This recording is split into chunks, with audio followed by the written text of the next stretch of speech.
नमस्कार, मैं संजय कुमार आज स्पिनोजा के दर्शन को संक्षेप में प्रस्तुत करने का प्रयास करूंगा। स्पिनोजा के अनुसार द्रव्य वह है जो अपने आप में है तथा अपने द्वारा ही समझा जाता है। एक से अधिक द्रव्यों की सत्ता को स्वीकार नहीं किया जा सकता, क्योंकि दो या दो से अधिक द्रव्य एक दूसरे को सीमित कर देंगे और उनमें परस्पर निर्भरता का भाव आ जाएगा। द्रव्य अद्वितीय, निरपेक्ष, शाश्वत, पूर्ण, नित्य, निर्गुण एवं अनंत है। द्रव्य के निर्गुण होने का आशय है कि मनुष्य केवल सीमित गुणों की भावना कर सकता है और द्रव्य में ऐसे सीमित गुणों का अभाव है। वस्तुतः द्रव्य में असीमित व असंख्य गुण हैं। स्पिनोजा के अनुसार प्रत्येक गुण निषेधात्मक होता है। द्रव्य पर सीमित गुणों के आरोपण का अर्थ है उसे सीमित कर देना। इसी संदर्भ में वे कहते हैं कि प्रत्येक निर्धारण निषेध है। निर्गुण होने का यह भी अर्थ है कि वह निराकार है। साकार होने पर द्रव्य सीमित हो जाएगा। स्पिनोजा ऐसे निर्गुण व निराकार सत्ता को शून्य से बचाने के लिए ईश्वर की संज्ञा देते हैं। सर्वेश्वरवाद। ईश्वर सृष्टिकर्ता नहीं बल्कि वह साक्षात सृष्टि ही है।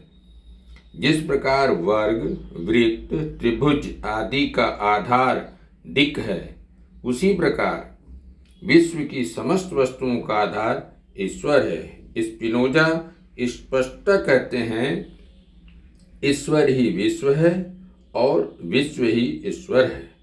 ईश्वर और विश्व में तदात्म्य संबंध है। इसे ही सर्वेश्वरवाद कहते हैं। यहाँ ईश्वर और जगत के बीच तार्किक, अनिवार्य एवं अकालिक संबंध माना जाता है। जगत में कोई प्रयोजन नहीं है, वरन ईश्वर की अनिवार्य अभिव्यक्ति है। ईश्वर के तीन रूपों को स्पिनोजा ने बताया है। जब ईश्वर को पर्यायों की दृष्टि से देखा जाता तो वह विश्व रूप है। ईश्वर ही प्रकृति है। यह इंद्रिय प्रत्यक्ष का स्तर है। जब ईश्वर को गुणों की दृष्टि से देखा जाता है तो वह विश्वात्म रूप में दिखाई देता है। इसमें हम अचित्य पर्याय के विस्तार गुण और चेतन पर्यायों के भीतर चैतन्य गुण को विद्यमान देखते हैं। इसे सक्रिय प्रकृति भी कहा जाता है। यह बुद्धि का स्तर है।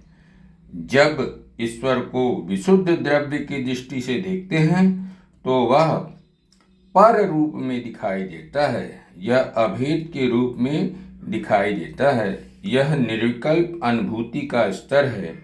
इसका बोध प्रज्ञा के द्वारा होता है। इस प्रकार स्पिनोजा के दर्शन में ईश्वर द्रव्य और प्रकृति में अभेद संबंध है। पर्याय। द्रव्य के आगंतुक धर्मों को स्पिनोजा के दर्शन में पर्याय कहा गया है। पर्याय अपने अस्तित्व और ज्ञान के लिए द्रव्य पर आश्रित होते हैं। द्रव्य से पृथक इनकी स्वतंत्र सत्ता नहीं है। द्रव्य के चेतन गुण के पर्याय हैं बुद्धि और संकल्प, और अचेतन गुण के पर्याय हैं गति और विस्तार। गुण। स्पिनोजा के अनुसार गुण वह है जिसे बुद्धि द्रव्य का सार समझती है। परंतु इस परिभाषा से दो मत निकलते हैं। हीगल और अर्डमान बुद्धि समष्टि पर बल देते हैं और कून फिशर एवं फ्रैंक थिली द्रव्य का सार पर बल देते हैं। अर्थात हीगल व अर्डमान के अनुसार द्रव्य के गुण आत्मनिष्ठ हैं और कून फिशर व फ्रैंक थिली के अनुसार द्रव्य के गुण वस्तुनिष्ठ हैं। स्पिनोजा के अनुसार द्रव्य है और चैतन्य तथा विस्तार इसके गुण हैं। यद्यपि चैतन्य और विस्तार परस्पर भिन्न हैं, तथापि एक दूसरे के विरोधी नहीं हैं। चैतन्य विस्तार के मध्य न तो कारण कार्य संबंध है और न ही एक दूसरे पर क्रिया प्रतिक्रिया करते हैं। वस्तुतः ये दोनों एक ही द्रव्य के दो समानांतर गुण हैं। इनमें साहचर्य संबंध है, अर्थात जहाँ विस्तार है वहाँ विचार है, और जहाँ विचार है वहाँ विस्तार है। यहाँ पर विचार ज्ञाता है और विस्तार ज्ञेय है। ज्ञाता इसलिए ज्ञाता है कि कोई ज्ञेय है, और कोई ज्ञेय इसलिए ज्ञेय है क्योंकि कोई ज्ञाता भी है। धन्यवाद। नमस्कार।